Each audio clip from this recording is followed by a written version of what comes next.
Now your inheritance is all mine. I'm glad it happened sooner than I thought. Well, take it easy in heaven. Sister-in-law Linda boldly said this in front of my critically ill mother-in-law, Susan. Is she even human? As Linda leaves the room with a mocking smile, Susan, who had been bedridden, suddenly sits up, smiling. What? Susan? How? Yep, just as I thought.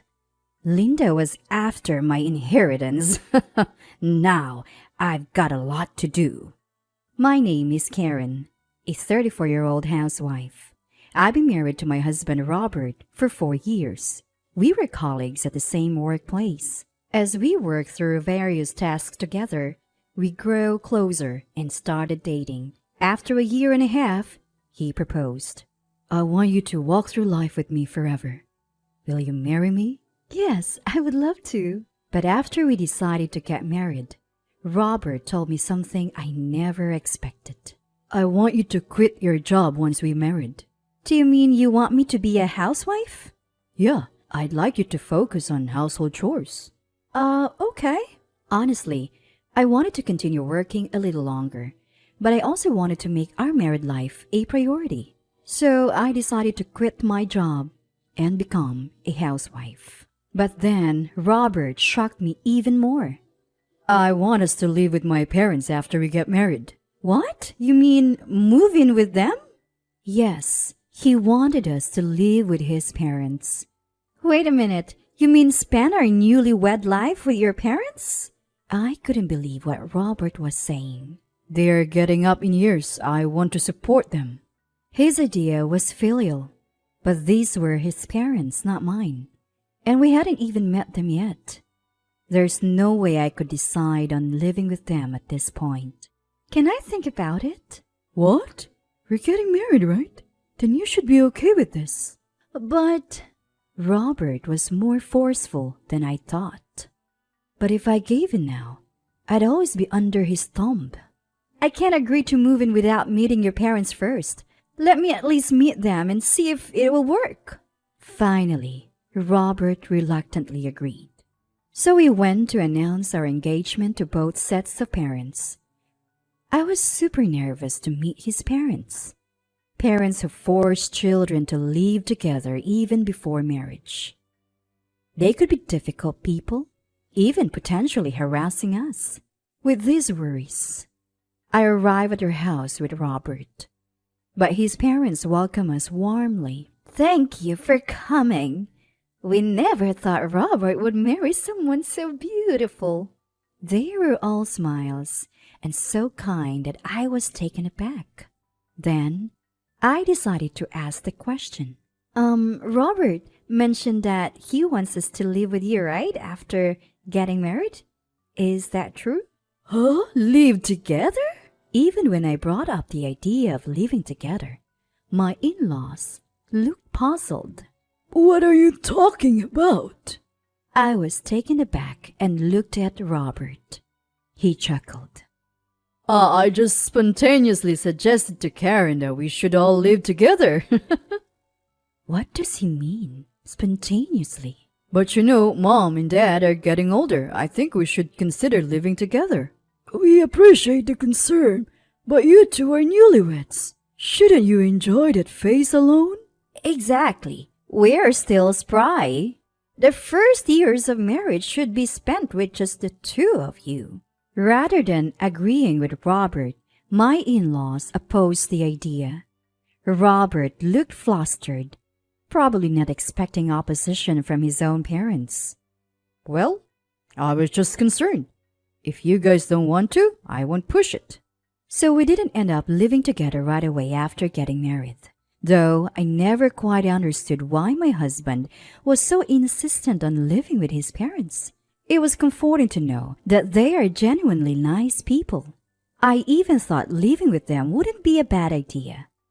That time came 2 years after our marriage, when Joseph passed away due to illness. Now that Susan would be living alone, Robert suggested we moved in.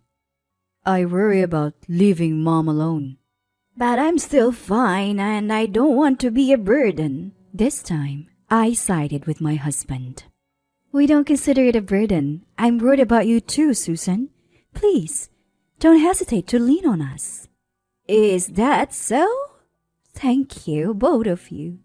Susan seemed pleased and a little emotional. Losing her beloved Joseph must have been devastating. She agreed to move in, and we canceled our rental and moved into the family home. Life there was peaceful. During the day, it was just Susan and me, and she was incredibly kind, teaching me various things. Susan and I became close, even going to cafes together. Karen, you're such a kind-hearted and honest person. Wasn't Robert like that as a kid? Not just Robert, but Linda too.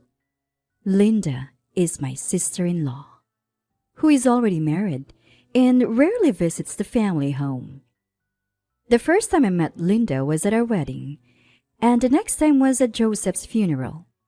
Even when Robert and I would visit for Christmas or family gatherings, Linda's family never showed up.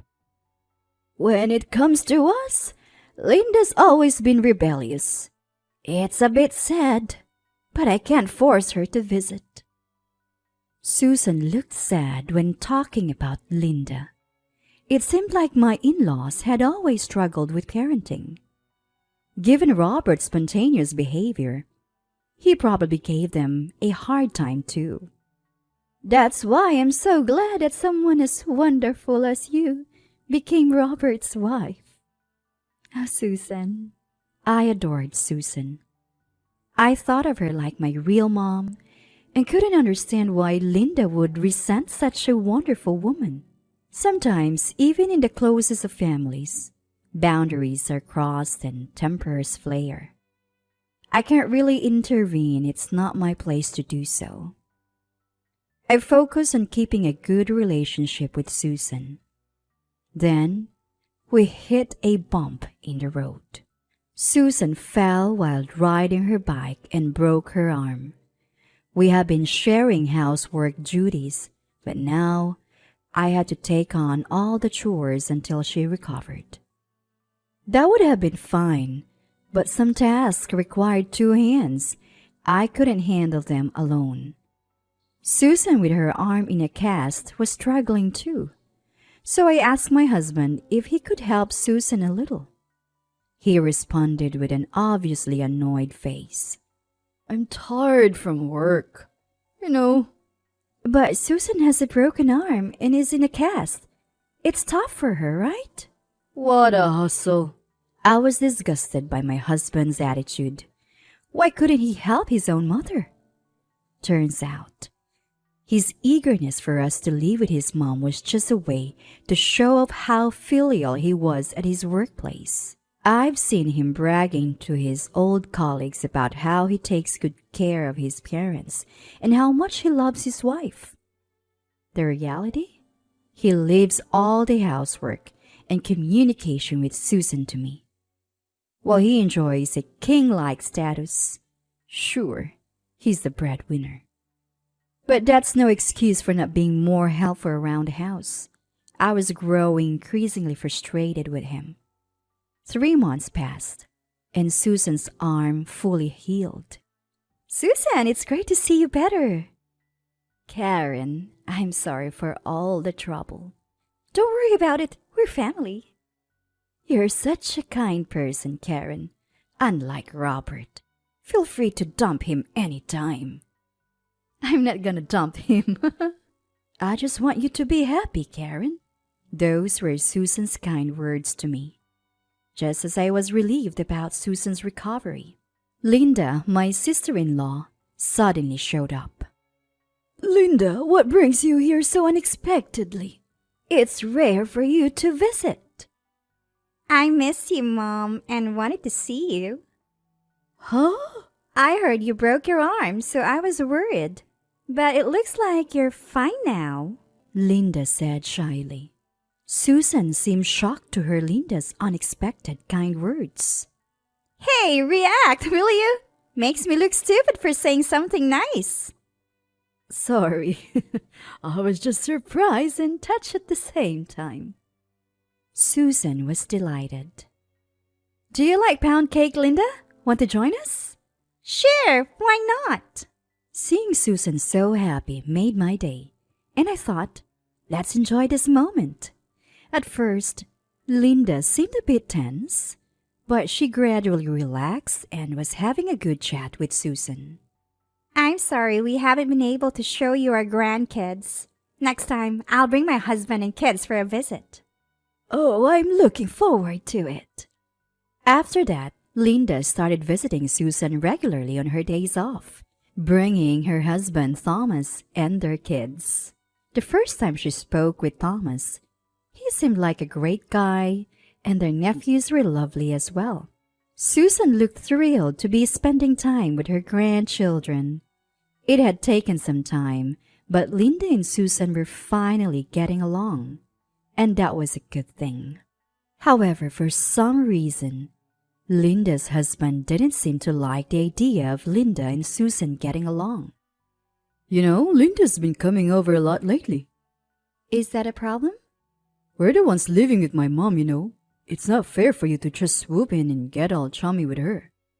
I didn't quite get what my husband was saying. What I mean is, I'm worried that Linda might end up inheriting more than us. What? Don't you get it? Linda is just trying to win my mom over. It makes her living here pointless. I don't understand what you're saying. I couldn't believe what my husband was saying. It turns out he was planning to inherit more from Susan by living with her. I was utterly disappointed in him. He never really cared for Susan from the start. Selfish, to say the least. Susan would be heartbroken to find out her son was thinking this way. Then, an unexpected event happened. I had to stay at my parents' house for some business the previous day. As I was about to head back, my husband suddenly called. What on earth is it for? I didn't really want to talk to him, but I picked up because the phone kept ringing. Hello? My mom collapsed and was taken to the hospital. What? I was genuinely shocked and immediately headed to the hospital. It was an extremely hot day, and it seemed that Susan had suffered from heat stroke while weeding the garden. A neighbor found her and called an ambulance. My husband couldn't come right away because of work and had asked me to go instead. How selfish and irresponsible of him. Anyone would drop everything to be there. When I got to the hospital, Susan was asleep in her bed. According to the doctor, she was in a critical condition. Shortly after I arrived, Linda also showed up. Is it true that Mom collapsed? Yes, she's in a very critical condition now. As I said that, Linda gave a creepy laugh and then stood in front of Susan saying, With this, all of your inheritance will be mine. What? I'm glad this is happening sooner than I thought. Take your time in heaven. Linda said this right in front of Susan, who was in critical condition. Whoa, Linda, are you actually saying that? What's your deal? Are you eyeing the inheritance too? No way. Why would I? I don't know about that. Ever since I heard Robert moved back in with his parents, it made me wonder, are you guys after that spacious family house? I told you, we're not. Come on, just be real for once. There's no point being chummy with your mother-in-law when there's nothing in it for you. Is she even human? Well, just so you know, I'll be the one getting the inheritance, huh? With that, Linda left the room, laughing. As soon as she stepped out, Susan, who had been bedridden, sat up with a smile. I was so shocked, I thought my heart would stop. What, Susan? What's happening? I knew she was after my money. Susan, are you okay? Yeah, it was just heat exhaustion. But the doctor said it was critical. I had them say that actually. What? I wanted to see if my children really cared for me or not. I had a hunch, but I wanted to be sure. Susan? So we have a lot to do, Karen. Can you help me? Huh? Susan was discharged soon after and started making plans. Plans that could be called nothing short of retribution against Linda and my husband. 1 month later, Susan gathered everyone in the living room. Thank you all for coming. Mom, what's this all about? It must be important if you're calling us all here. Linda and my husband seemed a bit annoyed. Probably because Susan had been quickly discharged for mere heat exhaustion. Susan began discussing her plans for her estate. After my recent incident, I did some thinking about inheritance. As she said this, Linda and my husband perked up. So who's getting what? I assume this house will go to me, right? I was disgusted by their blatant greed. Susan ignored them and continued talking. I've decided to sell the house. What? Their faces froze. Whoa, what does that mean? Why would you sell? If you're selling, just give it to us. No way. We've lived in this house. It should go to me.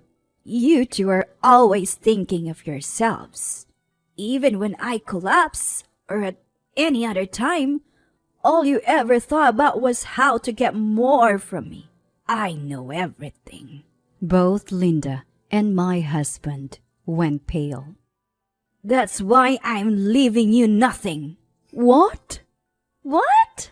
I'll sell the house and use that money and my pension to live in a nursing home.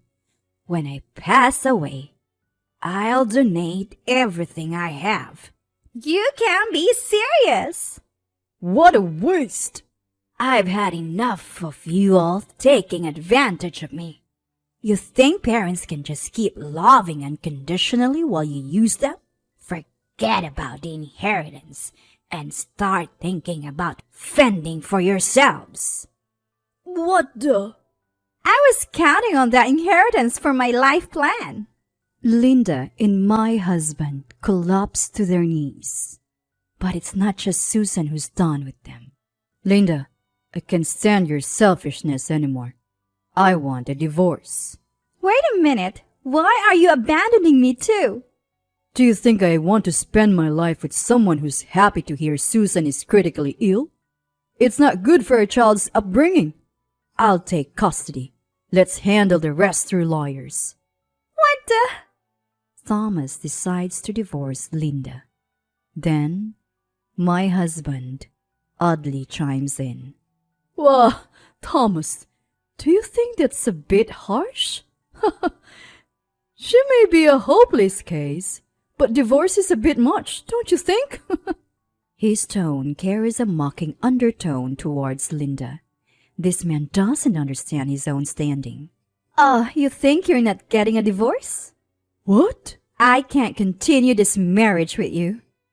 Whoa, hold on. Karen, why are you saying that? I've been disillusioned by you throughout our marriage. This is the last straw. I'm definitely divorcing you. What? I grab my pre-packed bag, say goodbye only to Susan, and head back to my parents' home. Later, through a lawyer, I demand a divorce from my husband. Faced with a legal battle, he reluctantly agrees. It seems Linda and her husband ended up divorcing in a similar fashion. By the way, I still keep in touch with Susan. Amazingly, as a token of gratitude for my good relationship and housekeeping, Susan bought me an apartment to live in. Thanks to that, my life is quite comfortable. I've also managed to find a new job, so I'll be saving up more. Susan is in a high-end nursing home, living her best life, and even making friends. When I visit her once in a while, she always happily talks about her daily life. Robert, however, rented an apartment alone, and his life is falling apart. His home is a mess. He's mentally unstable, and he's run through his savings recklessly counting on the inheritance. No woman would want to be with a man with such a history. Plus, he let himself go during his marriage and looks terrible now. For the world's sake, it's better if he stays single. As for Linda, she tried to live off various men and got caught by a marriage scammer, losing all her divorce settlement money. She messaged me for help, but when I ignored her, the messages stopped. I don't know what they're up to, but I doubt it's anything good. I'm forgetting about them, and I'll focus on enriching my life from now on.